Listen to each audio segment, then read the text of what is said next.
Petrópolis, Nova Friburgo, Teresópolis, Três Rios, Partido Alferes e Paraíba do Sul. Todas as informações você também pode acessar nas redes sociais da TV Correio da Manhã.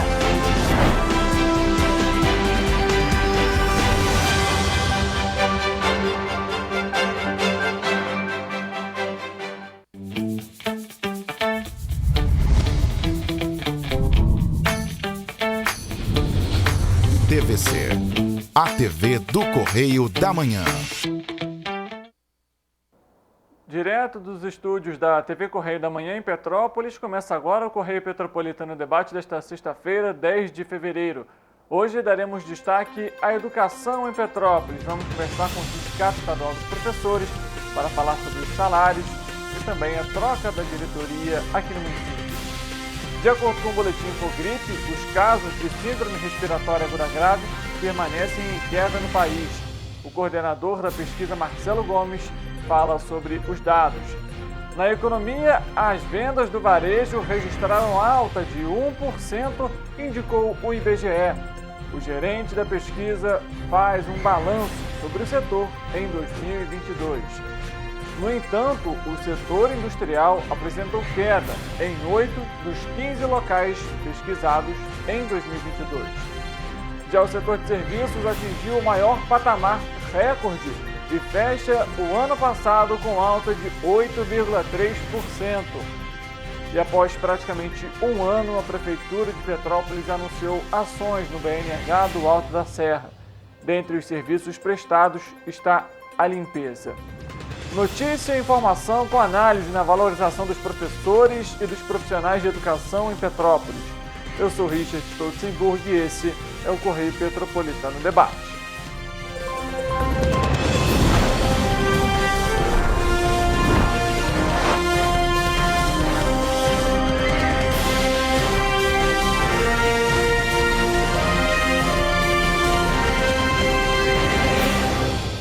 Olá, muito boa tarde para você, seja bem-vindo nesta sexta-feira, mais uma edição do Correio Petropolitano Debate começando, agora 1h04 da tarde.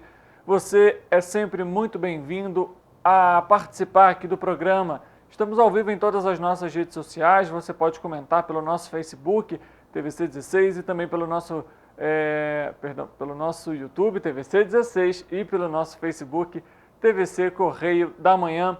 Mande seu comentário, a sua denúncia, a sua reclamação, o seu elogio e a gente comenta aqui durante a nossa programação. E a gente começa essa edição falando sobre um anúncio da Prefeitura de Petrópolis. A gestão anunciou ações na localidade do BNH no Alto da Serra nesta sexta-feira. Entre as ações previstas estão demarcação de vagas, limpeza de caixas d'água e cisternas, e recuperação das calçadas, além de desratização e instalação de lâmpadas de LED, além do reposicionamento dos pontos de ônibus intermunicipais, que incluem aí os ônibus da TREL, e a limpeza dos bueiros e as reformas dos canteiros. Durante esse anúncio também foi abordado o início das obras do Morro da Oficina pela Prefeitura. As intervenções na localidade são complexas e de grande porte e foram divididas em 3 etapas. Elas prevêem barreiras dinâmicas, drenagem, cortinas atirantadas e muros de gabião. No dia 6 de janeiro, começaram as intervenções no lote 1 das obras, na encosta ao longo do trecho entre o Hiper Shopping e a rua Ercília Moretti, para a proteção da Escola Municipal José Fernandes da Silva, do Pronto Socorro Leônidas Sampaio e também das moradias. Eu gostaria de falar um pouco sobre essa questão porque a gente vê que um ano depois, praticamente, hoje é dia 10 de fevereiro, as ações pouco começaram. A Prefeitura vai realizar a limpeza dos bueiros. Veja só, a limpeza dos bueiros. Um ano depois das tragédias. A gente visitou a reunião que foi realizada agora no início desse mês, lá no Alto da Serra, e muitos moradores questionando a Prefeitura, reclamando da falta de ações, de transparência, de esclarecimentos, de respostas, e a gente acompanha isso ainda hoje. Esse anúncio foi feito ontem, quinta-feira, na parte da noite, para fazer limpeza no local, instalação de lâmpadas de LED. A população não quer saber se é só lâmpada de LED, ela quer as obras, as intervenções sendo realizadas, as contenções nas encostas, né? A limpeza, desobstrução dos bueiros, das vias, limpeza. 1 ano depois, o local ainda precisa ser limpo. Até que ponto em que a prefeitura não vai realizar essas ações, ou até que ponto vai demorar para começar essas ações? Assim como no Chácara Flora, a prefeitura anunciou que faria as obras de contenção 1 ano depois. Infelizmente, 1 ano depois.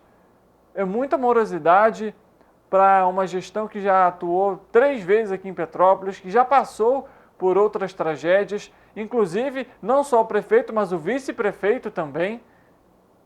Será que realmente existe tanto trâmite assim para conseguir fazer as obras?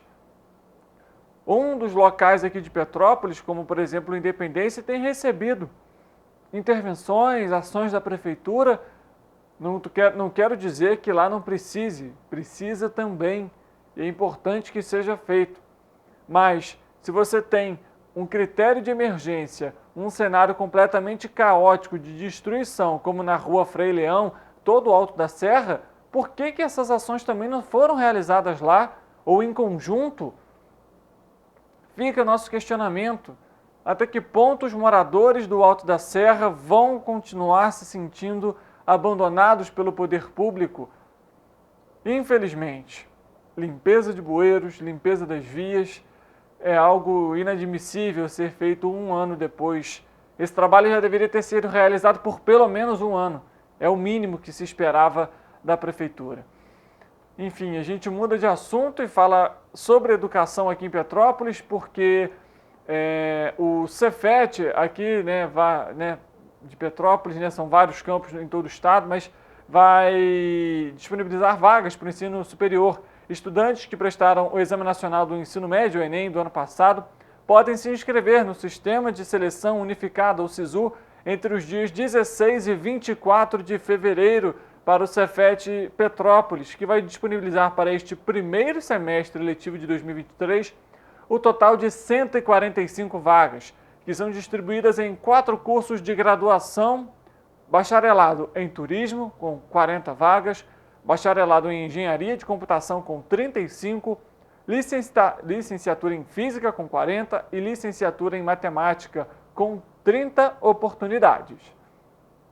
As inscrições devem ser realizadas exclusivamente pela internet por meio do portal do Ministério da Educação no endereço acessounico.mec.gov.br. Há vagas para ampla concorrência e 8 modalidades de cotas, conforme os critérios estabelecidos pelo edital do Cefet-RJ. Além de Petrópolis, há vagas em mais 7 unidades do sistema Cefet/RR.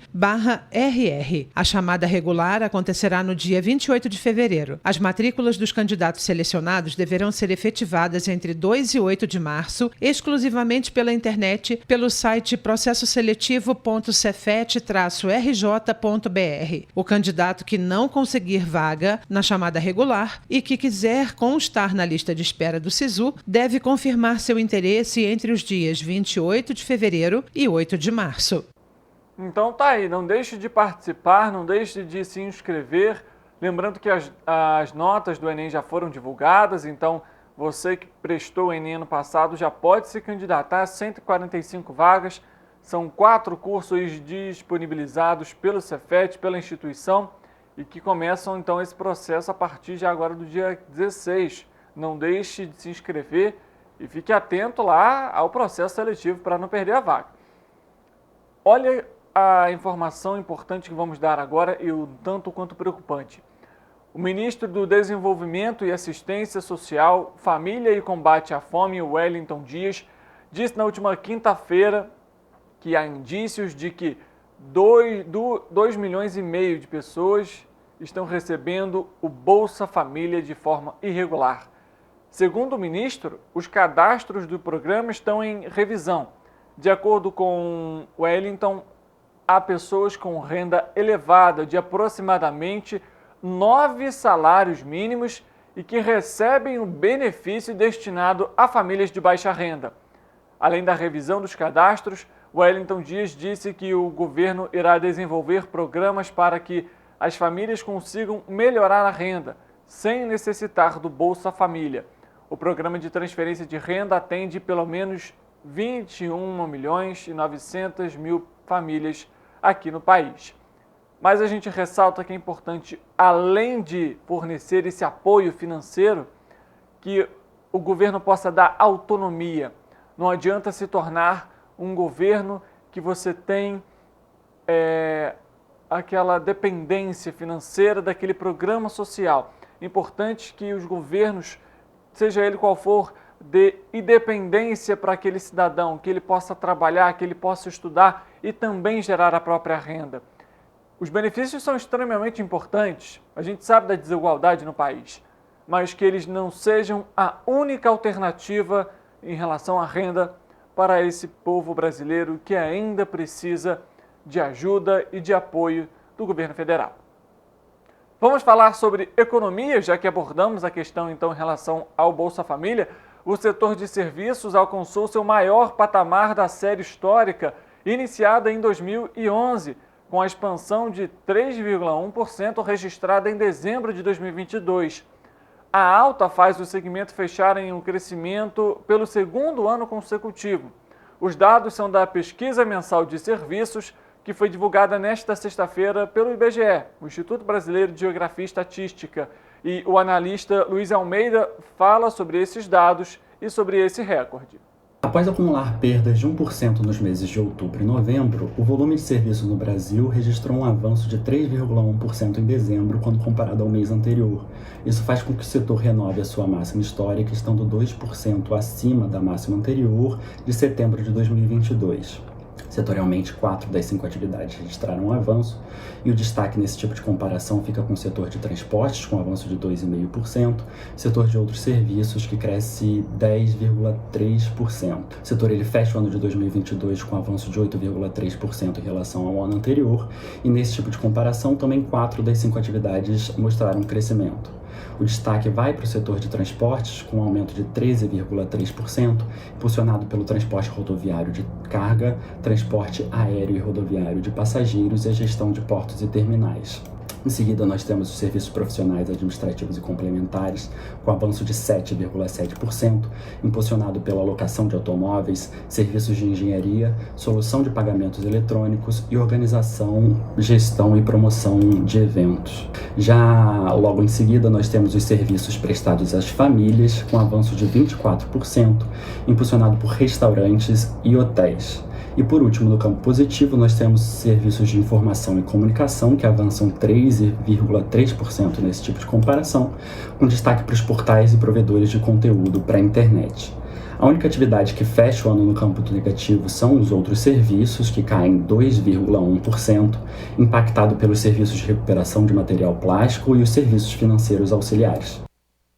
Para a gente ver importante, né, o setor de serviços aí, ativo de novo, principalmente com a questão do transporte, muito afetado durante a pandemia, e a gente vê, aos poucos aí sendo retomado gradativamente, esse serviço tem voltado aí a gerar lucro, enfim, e serviços, né, até mesmo a possibilidade aí da ampliação da mão de obra também para esse setor. Que bom a gente ver esse cenário aos poucos retomando as suas atividades e aí em todas as esferas, né? Ainda apresentando um cenário positivo na economia, as vendas do varejo também apresentaram alta em 2022. Mesmo tendo uma queda de 2,6% no mês de dezembro, esse cenário, no acumulado do ano, recebeu alta. O Cristiano Santos, gerente desse levantamento, também fala a respeito sobre as vendas do varejo aqui no país em 2022.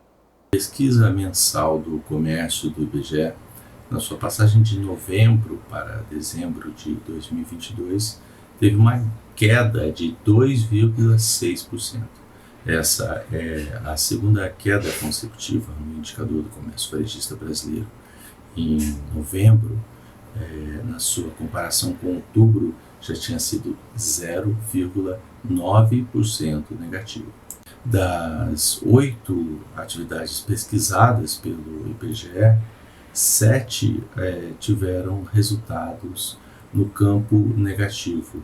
Combustíveis lubrificantes com 1,6%, hiper e supermercados com 0,8%, tecidos, vestuário e calçados com 6,1%, móveis eletrodomésticos 1,6%, artigos farmacêuticos, médicos, ortopédicos e de perfumaria 0,4%, equipamentos e material para escritório, informática e comunicação 0,6%, outros artigos de uso pessoal e doméstico 2,9%, todas com um sinal negativo com relação a novembro. No caso do varejo ampliado, que além das 8 atividades citadas anteriormente, também contém outras duas, o resultado foi 0,4% positivo e muito por conta da entrada dessas duas atividades, veículos e motos, partes e peças, que teve um crescimento de 2,4%, e material de construção também com um valor positivo em 1,3%. O acumulado no ano de 2022 foi de 1,0% acima do ano de 2021. Esse é um resultado, portanto, positivo, porém o menor desde que a série começou a ficar positiva anualmente, que foi em 2016. No caso do varejo ampliado, o resultado do ano foi negativo em 0,6%, puxado principalmente por material de construção, com 8,7% de queda de perda com relação a 21, e também por veículos, motos, partes e peças, com 1,7% de perda com relação a 2021. O crescimento de 1,0% no acumulado do ano de 2022 teve como principais destaques duas atividades. A atividade de combustíveis e lubrificantes, com crescimento de 16,6%, e também a atividade de livros, jornais e revistas, com 14,8% de crescimento. Tá aí, então a gente acompanhando também um pouco desse setor, né, da venda aí do varejo, aumentando aqui também no país. Aquilo que a gente comentou, né, com a diminuição na gravidade da pandemia, com a diminuição dos casos, os setores vêm retomando aí aos poucos. É um processo longo, mas que vai mostrando aí indícios dessas retomadas econômicas nos setores, nas vendas, enfim, também nos serviços, como a gente também apresentou há pouquinho tempo. Olha aí, outra informação também que mostra esse cenário de retomada. A Junta Comercial do Estado do Rio de Janeiro apontou um cenário positivo para a abertura de empresas no estado. De acordo com o órgão, somente em janeiro deste ano foram 4.949 empresas abertas. Essa foi a segunda melhor marca das aberturas de empresas no mês de janeiro em 214 anos da Junta Comercial. De acordo com o órgão, 2022 foi que bateu o recorde histórico, com mais de 5.000 empresas abertas. Durante todo o ano de 2022, foram mais de 72 mil negócios iniciados. Do total das empresas abertas em janeiro de 2023, 4.632 foram novas empresas, 246 são correspondentes a aberturas de filiais e 71 inscrições de transferências. A maioria delas foram abertas na região metropolitana do estado. Já entre as cidades, a capital foi a que mais registrou aberturas de novas empresas e foi seguida por Niterói, Duque de Caxias, São Gonçalo e Nova Iguaçu.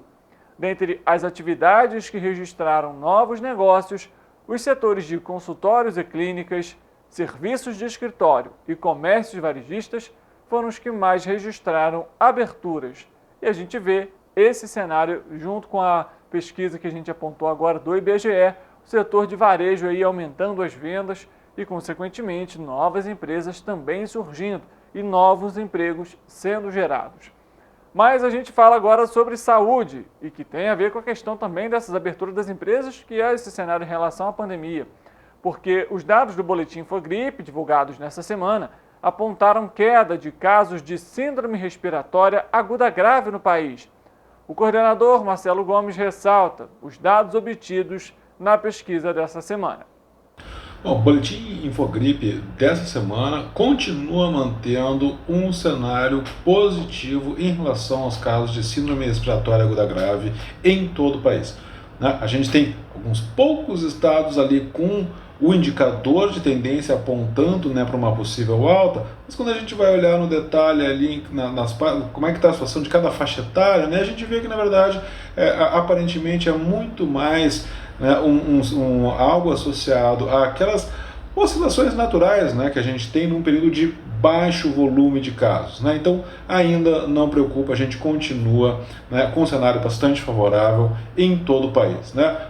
A maioria dos estados mantendo uma situação de estabilidade, né, em volume baixo, outros estados ainda mantendo uma tendência de queda, né, porque a gente teve, né, no final do ano aquele aumento associado ao Covid, depois alguns estados tiveram um aumento associado ao vírus sincicial respiratório nas crianças pequenininhas, mas tudo isso já é numa situação bastante clara de queda, mantendo um cenário bastante favorável, né?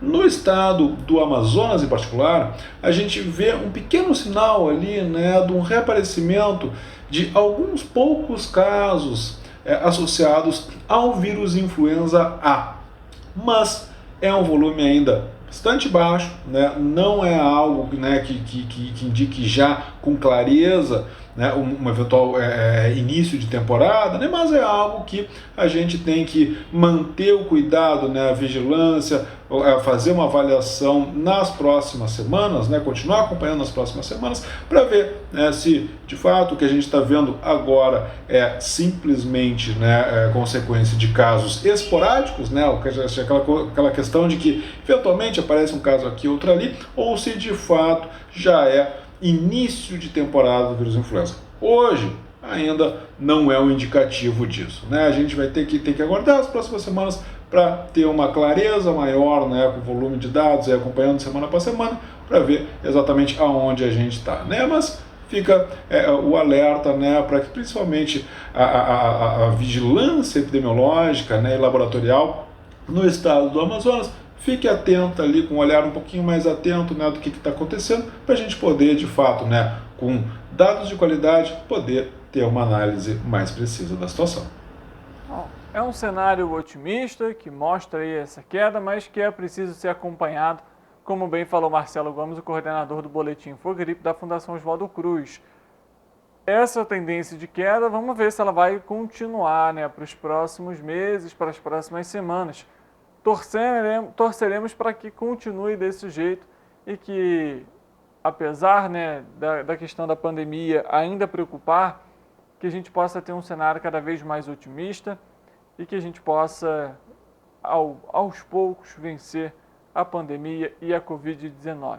Lembrando que Petrópolis recebeu ontem 2.470 doses da Pfizer Baby para a imunização das crianças de 6 meses menores de 5 anos.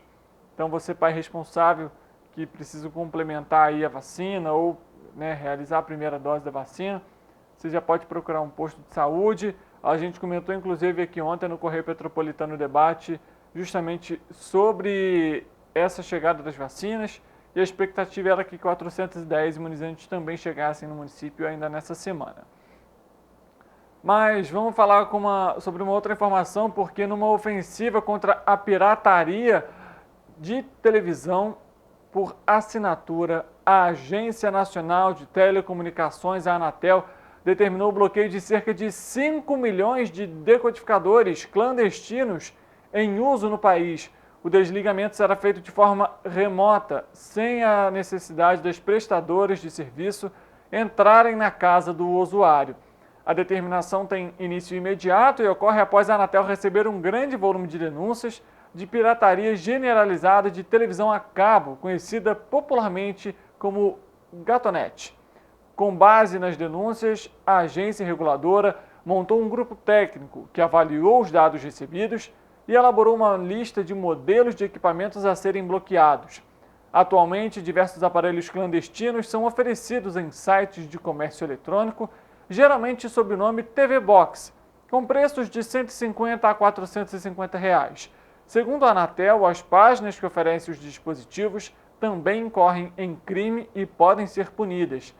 Segundo a Anatel, quem produz e comercializa os aparelhos clandestinos comete 5 infrações: uso de equipamento não homologado, transmissão clandestina de telecomunicações, uso indevido de serviços de TV por assinatura, prejuízo à ordem econômica e à concorrência, além do risco à segurança cibernética.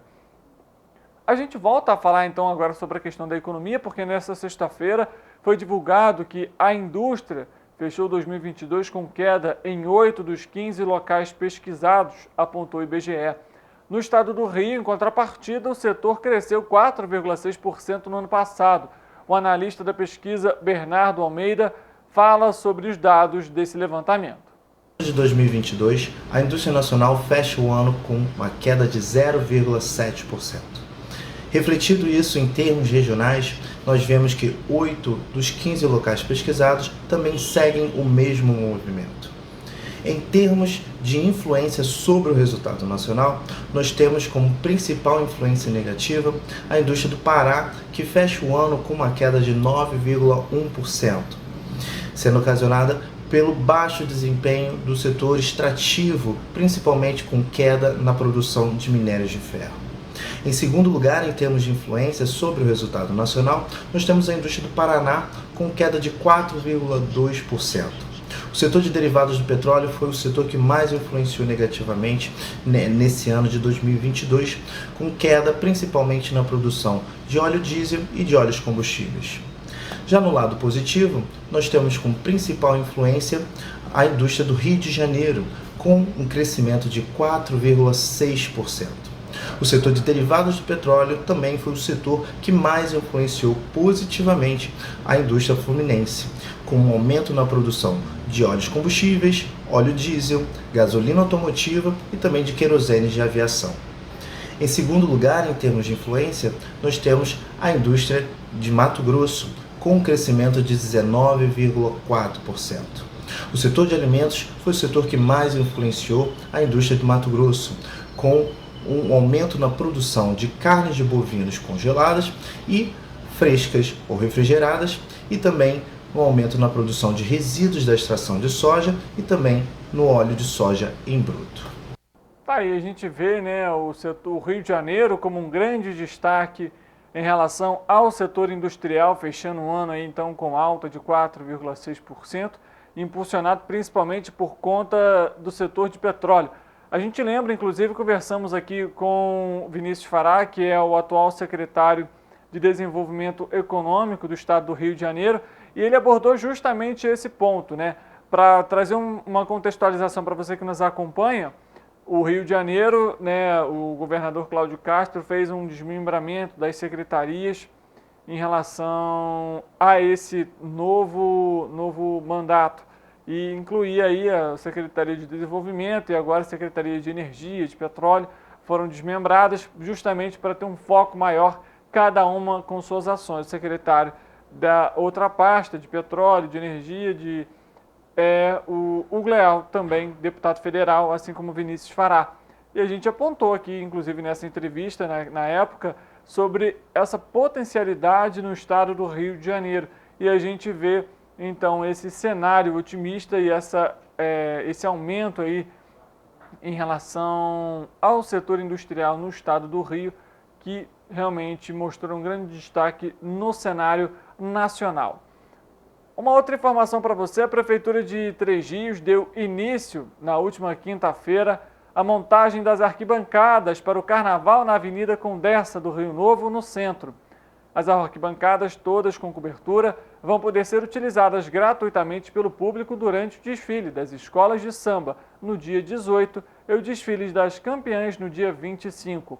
Parte da estrutura será montada no terminal rodoviário Hélio Soares, que vai estar fechado a partir da próxima segunda-feira. O itinerário dos ônibus que passam pelo terminal será redirecionado para a Avenida Alberto Lavinas, na Beira-Rio, onde serão montados pontos de ônibus provisórios com assentos e banheiros químicos. Esses pontos provisórios vão estar dispostos entre a Universidade Federal Rural do Rio de Janeiro e o trevo no final da Avenida Beira-Rio. De frente aos pontos de ônibus já existentes, além da trança, Eles serão utilizados por passageiros da Progresso, Linave, Sertaneja e São Geraldo. Então você que está nos acompanhando, saiba que a partir da próxima segunda-feira, aquele ponto que você tem o costume de pegar ali no centro de Três Rios, vai ser alterado, então, por conta da montagem aí das arquibancadas e também dos desfiles das escolas de samba de Três Rios. A gente faz um rápido intervalo, volta daqui a pouco para falar então sobre a educação aqui em Petrópolis, sobre salários, enfim, tudo isso daqui a pouco após o intervalo, que é de 2 minutinhos, e a gente volta já.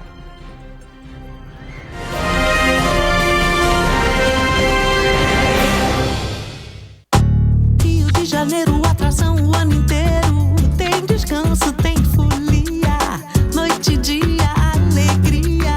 Sol e praia, diversão. No prato ou copo, a festa, o bar, museu ou bloco. Show, cultura, história. Gravado na memória e no seu coração. Rio de Janeiro, vem se apaixonar.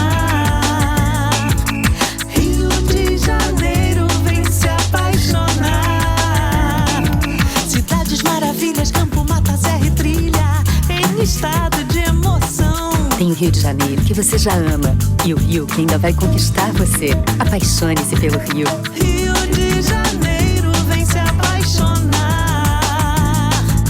Rio de Janeiro, vem se apaixonar. Governo do Estado do Rio de Janeiro.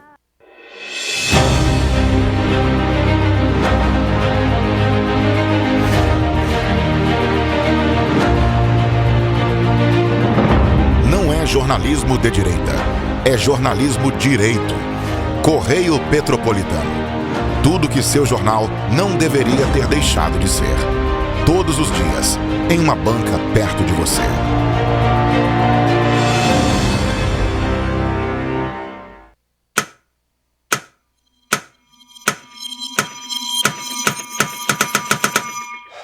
Cara, o que a gente tá fazendo, hein? Vamos falar um segundo sobre a gente? Sim, sobre violência contra a mulher, mas mais sobre a gente. Pensa nas mulheres que você conhece, nas mulheres próximas de você. Colegas de trabalho, vizinhas, amigas, as mulheres da tua família. Agora imagina que a cada 8 minutos, uma delas é estuprada. Duro de engolir, né? Mas é o que tá acontecendo no Brasil.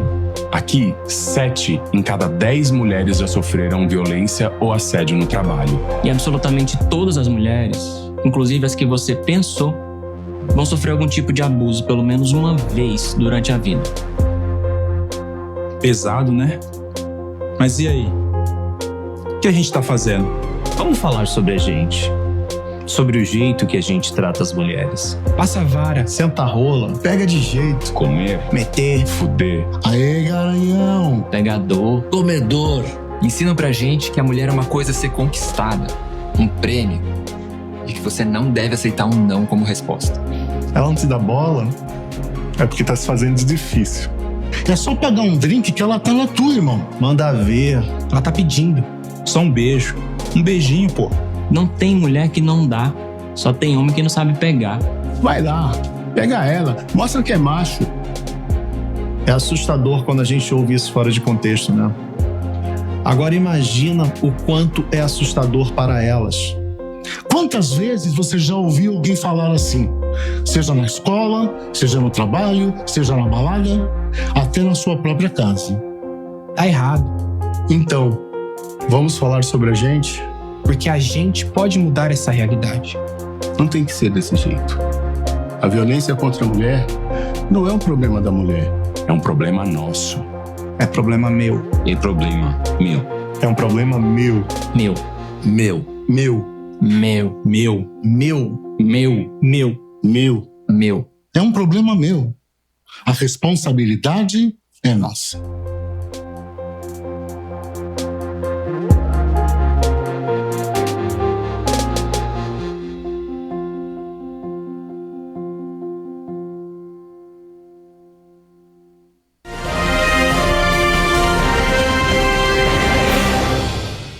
Correio Petropolitano Debate de volta e a gente começa agora então a nossa entrevista para falar um pouco sobre a educação aqui em Petrópolis, sobre os profissionais, enfim, até para tirar algumas dúvidas também.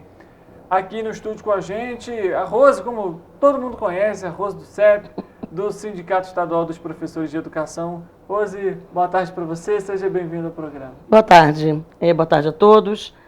Com relação a tudo que está acontecendo, né, é muito importante a nossa participação, o convite, agradeço muito para a gente poder sempre estar esclarecendo as pessoas sobre as novidades na educação. Né? Com certeza. A primeira pergunta que eu vou te fazer, então, é a seguinte, a gente estava comentando aqui até antes da volta do intervalo, sobre a questão do reajuste aí do piso nacional. Queria que você explicasse para quem acompanha a gente, até tem muitas professores que nos acompanham, de como que é feito esse cálculo, porque não é só porque o Ministério fez esse reajuste que necessariamente vai ser esse valor que vai ser incorporado ao salário, né? Isso. O piso nacional, ele tem uma proporcionalidade de até 40 horas. Então, aquele valor é para até 40 horas. E cada prefeitura, diante da sua carga horária, tem que fazer essa conta para saber o valor da hora-aula, se está pagando relativo ao piso ou não. Então, em Petrópolis, por exemplo, a nossa carga horária é de 20 tempos. Então, tem que ser feito, nós receberíamos, para estar dentro do piso, temos que estar recebendo de piso inicial da carreira, 50% do piso nacional. E hoje ainda, alguns casos estão abaixo do piso. Então, tem que ser feita a correção. Mas nem sempre ela será no mesmo valor do piso nacional, na mesma proporção em relação ao dinheiro e percentual que o piso nacional está hoje. E funciona da mesma forma para o magistério? Para todos os municípios, para o magistério. Então, cada município tem uma carga horária. Três Rios tem uma carga horária diferenciada, Areal. Então, de acordo com a carga horária do município, é feito o cálculo da hora-aula. Agora, Rose, você comentou com a gente agora que alguns aqui ainda não recebem esse valor. O sindicato tem abordado essa pauta, está procurando a prefeitura, como é que está sendo esse diálogo? Sim, tem que ser feito esse ajuste, e aí estamos em contato já com a prefeitura para fazer essa correção. Porque nós temos no nível A, ainda em Petrópolis, a carga horária dos professores que não teriam graduação. São pouquíssimos professores, mas ainda tem no plano de cargos e salários. E o piso tem que começar pelo nível A do plano. Então, quem está na graduação tem que estar recebendo um pouco mais. Ou seja, eu perguntei isso porque a gente viu que ano passado foi uma luta em tanta do sindicato, teve a questão do subsídio, teve a questão do 13º, enfim, foi uma luta extensa durante todo o ano e difícil para conseguir. No final deu tudo certo, mas eu perguntei justamente sobre isso, até para saber se a expectativa é de que esse reajuste ele venha. Sim, e essa lei ela é completa, ela não fala só sobre a questão do piso, ela também faz referência à nossa carga horária. E no ano de 2021, finalzinho, em dezembro de 2021, nós conseguimos finalmente estabelecer em lei municipal o cumprimento de 1/3 de planejamento, porque a carga horária e o salário estão ligados na mesma lei. Tá? Então, esse ano começa de verdade a implementação. E para que essa implementação se torne real, a prefeitura precisa cumprir o chamamento do concurso. Sem o chamamento do concurso, a gente não tem como nas escolas funcionar com 1/3 de planejamento.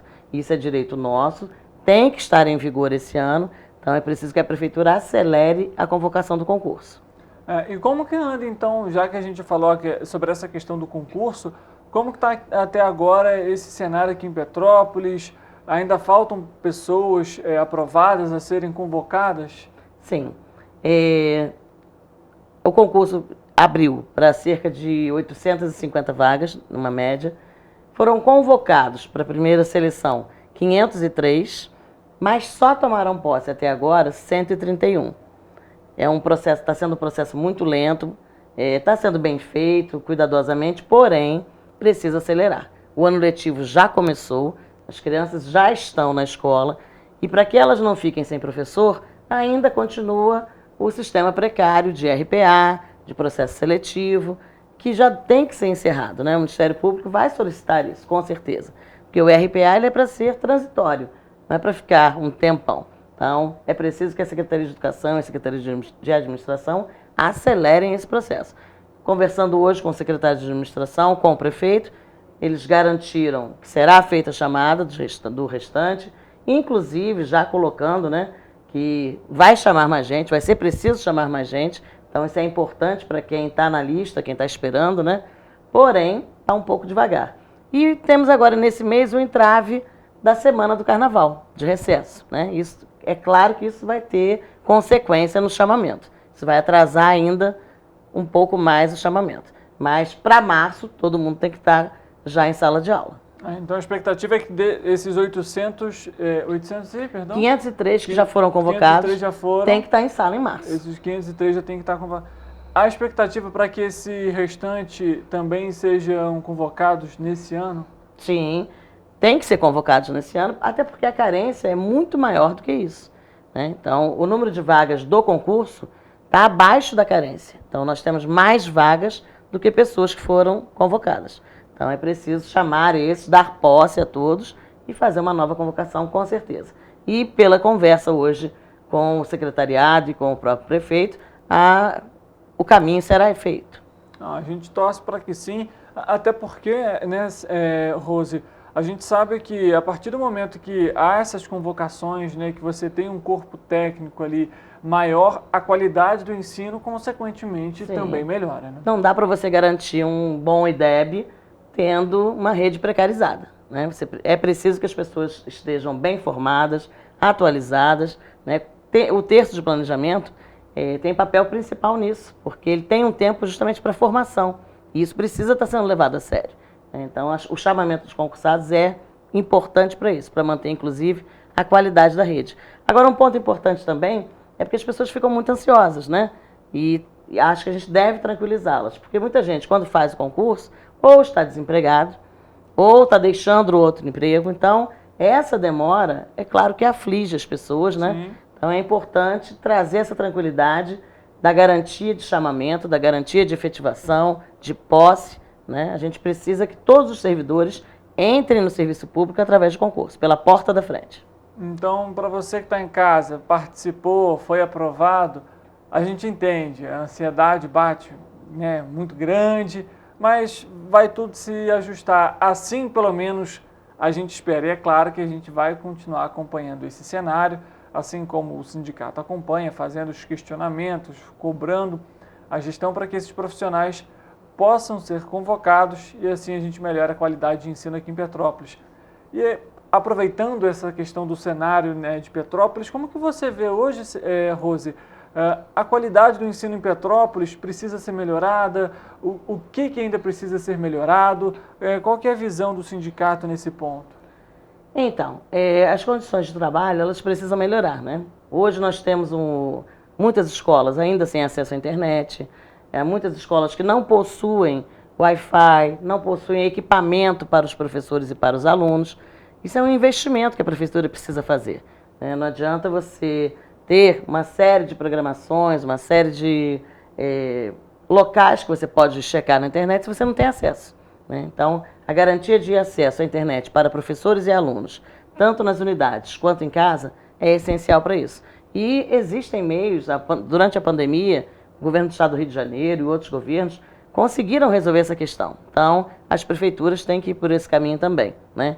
Embora hoje tenhamos voltado para o presencial, ainda tem muito recurso que pode ser utilizado via internet. Até porque, na verdade, se tornou até uma realidade hoje em dia das próprias unidades, das próprias universidades, por exemplo.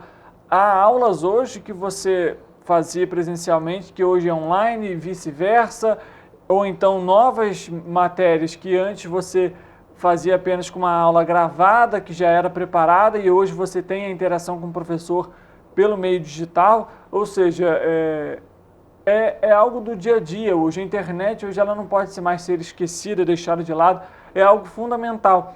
E a gente vê então que algumas unidades ainda precisam desse investimento, ou seja, falta no caso a infraestrutura, né? A infraestrutura e que os profissionais também recebam, né? A maioria dos municípios do estado do Rio de Janeiro distribuiu laptops para os seus professores. Aqui em Petrópolis isso ainda não é realidade. Então, quando você coloca isso, por exemplo, na escola particular, na rede privada, os alunos têm outro tipo de acesso. Então, para a gente garantir a equidade entre todo mundo da educação, a gente precisa fornecer para os nossos alunos esses meios também, né? O acesso à tecnologia faz muita diferença. Ainda mais nos nativos digitais, como inclusive são chamados hoje em dia, as crianças que já nasceram com um telefone na mão, basicamente, né? Entendem mais do que a gente, na verdade, né? Então, é importante ter essa infraestrutura adequada para a educação, um dos principais pontos, setores para a transformação das vidas, seja por acesso do ensino superior, por cursos técnicos, enfim. Mas essa infraestrutura, esse investimento, ele tem que vir desde cedo, desde pequeno, da educação básica até passar pelo ensino médio, enfim, e até a chegada ao ensino superior. Eu estava até comentando aqui, Rose, que a gente precisa não só fornecer, e aí só para a gente dar uma contextualização, por exemplo, existem os programas sociais hoje em dia e eles são extremamente importantes para que a pessoa possa, no mínimo, se alimentar. Mas é importante que os governos, seja ele qual for, dê o suporte, a infraestrutura para que aquela pessoa possa ter acesso, nesse caso, no debate de hoje, à educação. Extremamente importante. E a gente vê então que ainda falta um pouco aqui em Petrópolis. E, Rosa, eu pergunto o seguinte, a gente chegou até a mim, pelo menos, como uma ideia de alguns petropolitanos em relação a trocas nas diretorias que foi realizado pela Secretaria de Educação. Como que o CEP viu todo esse cenário aqui em Petrópolis há poucos dias ali na troca no início do período letivo? E pelo menos falaram para mim que isso seria também uma consequência do concurso. Será que isso é verdade? Eu não queria que você até pudesse esclarecer isso para a gente, para que a população que está em casa acompanhando possa ter realmente o que foi feito e o porquê que foi feito. Não tem nada a ver com o concurso, porque direção de escola não é cargo, é função. Então, qualquer professor pode ser diretor, contanto que tenha a formação adequada. Mas todo mundo entra no concurso como professor. Então, quem entrou como professor agora tem que dar aula. Tem que cumprir um estágio probatório de 3 anos, e aí ele é avaliado nessa função de professor. Então, ele não mexeria em nada com o diretor. Primeira coisa, nós não temos acordo em relação a isso, né? Fizemos uma reunião com a Secretaria de Educação, com o Gabinete do Governo sobre isso. Por quê? Existe uma questão que é a gestão democrática. Isso está previsto no Plano Nacional de Educação, no Plano Municipal de Educação. E uma das questões da gestão democrática é a indicação dos diretores pela comunidade escolar. Então, nós não temos acordo com a retirada de gestores sem consulta à comunidade escolar. Se a pessoa for indicada pela comunidade, no mínimo, a comunidade deveria ser consultada para a troca. Então, nós não temos acordo como foi feito. O método como foi feito não foi bom. Isso fere a autonomia, né, das escolas. Colocamos isso para a Secretaria de Educação. Ela elencou várias razões para a troca de 10 gestores. Foram 10 unidades que tiveram troca. Não voltaram atrás, apesar da nossa argumentação. Mas, só lembrando o seguinte, mesmo tendo a indicação, a nomeação é livre do prefeito. Então, ele tem direito de fazer isso. Nós não achamos que isso seja moral, né? A partir do momento em que há a indicação, a comunidade deve ser consultada. Mas, legalmente, ele pode fazer isso. Então, nós sempre arguímos pelo fortalecimento da gestão democrática. Isso não contribui para o fortalecimento, tá? Conversamos muito sobre isso e esperamos que em próximas ocasiões, quando for necessária qualquer troca, a comunidade tenha que ser consultada. Lembrando, né, o que a Rose bem comentou, é diferente legal de moral. Está lá previsto na lei, na legislação, essa troca ela pode ser feita. De acordo com a prefeitura, foi trocas ali em relação administrativas que precisavam ser melhoradas, enfim. Foi feita essa troca, mas como a Rose comentou, haveria um pouco mais de transparência do porquê que vamos trocar, ou então comunicar os pais e os responsáveis que essa troca ia acontecer. Você vai, por exemplo, nas redes sociais, você vê diversos pais, diversos responsáveis reclamando, pedindo o retorno da diretoria, enfim. São pontos aí que poderiam ser de alguma forma evitados para que esse cenário que de alguma forma ficou ali um pouco preocupante para os pais responsáveis não fosse realizado. Mas aconteceu, foi um passo que já passou, a gente, lógico, só questionou, perguntou para a Rose justamente para terminar o assunto, para que os pais e os responsáveis que estão em casa também possam ter essa consciência do porquê e o posicionamento também em relação ao sindicato. Uma outra crítica que a gente faz a essa situação é o período, né? Porque as pessoas estavam em férias e foram convocadas para serem avisadas que não eram mais diretoras, né? E com um ano letivo para começar em fevereiro. Então é uma época conturbada de recebimento de novos alunos, da equipe. Então nós também criticamos a época em que isso foi feito. Tá? Então não só o modo, mas também a época, né? Mas todas as diretoras que estavam ocupando esses cargos já estão alocados em outras funções. Tentamos acompanhar caso por caso para que ninguém fosse prejudicado. Perfeito, Rose. A gente está basicamente aqui chegando ao fim da nossa entrevista. Talvez tenha algum outro ponto importante que você queira comentar aqui durante nosso bate-papo? Enquanto a gente estava conversando, eu estava passando na internet e vi uma matéria de um jornal local colocando a questão dos servidores, que o Tribunal de Contas teria descoberto 126 servidores recebendo aluguel social indevidamente. E isso é uma calúnia, uma mentira. Nós vamos, inclusive, procurar esse jornal para tirar isso a limpo. Por quê? Os servidores, desses 126 servidores, pode haver o caso de 1 ou 2 que estejam acima da faixa salarial. Os demais, todos, são servidores de carreiras não docentes, 99%, e o salário deles não chega a 3 salários mínimos de jeito nenhum. Então, a própria Secretaria de Assistência Social já recolheu contra-cheques, fez esse levantamento. Isso é um equívoco do Tribunal de Contas, já vai ser contestado. Agora, é lamentável que a imprensa jogue um título desse, né, jogando lama numa categoria, né, como se as pessoas estivessem agindo de má fé, e coloca logo servidores, né, e a maioria desses servidores são da educação e ocupam vagas não docentes. Cozinheiros, inspetores, educadores de educação infantil, quem dera o salário deles estivesse a 3 salários mínimos, né, para estar acima do que o programa permite. Então é uma injustiça quando a imprensa coloca isso. Bom, então foi feito aqui os esclarecimentos em relação a diversos temas que a gente abordou aqui, a questão dos salários, a questão dos concursos, da troca da diretoria, a questão também da suspensão do aluguel. Inclusive, o secretário Fernando Araújo teve uma reunião com o governo do Estado, com o secretário de Assistência Social do Estado, com o Tribunal de Contas do Estado também, para solucionar esse problema, e assim a gente torce para que seja solucionado, até porque o aluguel social, a gente chega agora praticamente a 1 ano da tragédia. A gente sabe o quanto o benefício é importante e o quanto ele é fundamental para a continuidade das famílias. É óbvio que se tiver alguma irregularidade, vai ser apontado. Aquela pessoa que está com aquela situação irregular vai ser questionada, os ajustes vão ser feitos.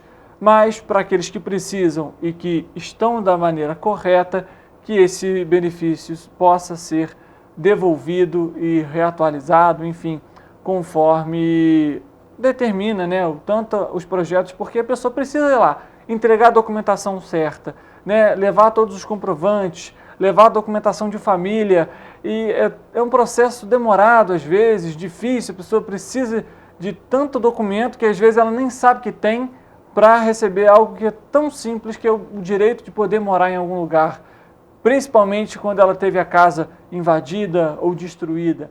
Então, que se a pessoa está com um aluguel regular, com a documentação em dia, que a renda seja compatível com o recebimento do benefício, que esse benefício seja pago.